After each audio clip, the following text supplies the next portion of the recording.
scholars, I am here to read you the first story in Unit 9, Week 3, which is called Bread Comes to Life, A Garden of Wheat and a Loaf to Eat. This is a realism story, so it's a nonfiction story because it's about a real baker who makes real bread, and he's going to show you the steps of how to do that. So scholars, when we read today's story, we want to think about the natural resource of wheat and how it becomes a new thing.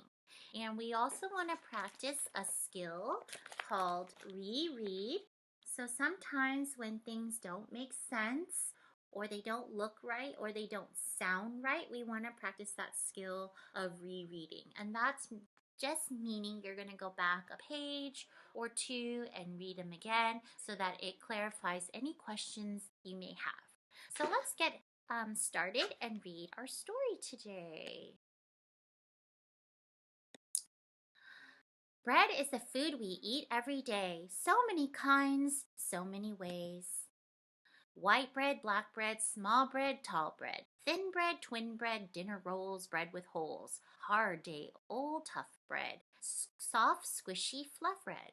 So raise your hand, scholars, if you see some bread that you like to eat here. Well, I love bagels and I love baguette, and soft, squishy bread is the best to make peanut butter and jelly sandwiches. Bread is toast, bread is crumbs, bread is pizza, bread is buns. How is bread made? Where is it from? This baker makes his bread from scratch by sowing wheat in his backyard patch. Soon those seeds send down roots and sprout into shoots of bright green grass. So is our baker here like Little Red Hen? He is. He sowed seeds just like she did. The days pass and that grass grows into sturdy blades, tall and straight, finely made, with budding heads and bristly hair, gently waving in the air. When the crop is ripe and old, the tops are bowed and streaked with gold, and every head of wheat contains many tiny finished grains. Time to cut the golden field, gather up the backyard yield, stack up piles of sun-dried stalks, rub them in a threshing box. It's the simple old-time miller's craft of spreading wheat from chaff. So did our little red hen do this as well? She sure did. What's left are seeds, a hefty load, many times the number sowed, and each new grain of harvest wheat looks just like a loaf to eat. So look at that. Kind of looks like a little tiny piece of bread. Now is the hour to grind those grains into whole wheat flour. With a simple tool and easy rules, it's on with the show to make some dough and bring fresh bread to life. So look at the baker's tools here. He has a mixing bowl, a loaf pan, a wooden spoon, a scooper, a measuring spoon, and a measuring cup. Yeast, honey, flour, water, salt, oil, and muscle power. Dump it, thump it, dust it, knead it, squash it, stretch it, toss it. I'm going to stop here, scholars, and I'm going to think, do I really understand why the author is telling me to do all these things?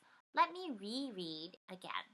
Dump it, thump it, dust it, knead it, squash it, stretch it, toss it. Oh, now I see. By looking at the pictures and rereading it again, I can tell the author is trying to say these are all the different ways the baker needs to mix the dough so that it's ready to be made into bread. Set it aside to rest and rise. It grows and grows to twice the size. Punch it down. Give it shape. Let it rise again. Put it in to bake. Slice it fresh. It's better than cake. Oh my, I wonder why he said that bread is better than cake. Let me reread it again. Slice it fresh. It's better than cake. Oh, I understand now. The author is trying to say when fresh bread comes out of the oven, it's more better than cake because it's fresh and it's hot and it is so delicious.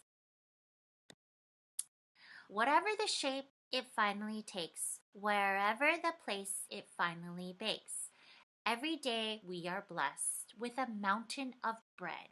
It's the staff of life. May all be fed. And that's the end.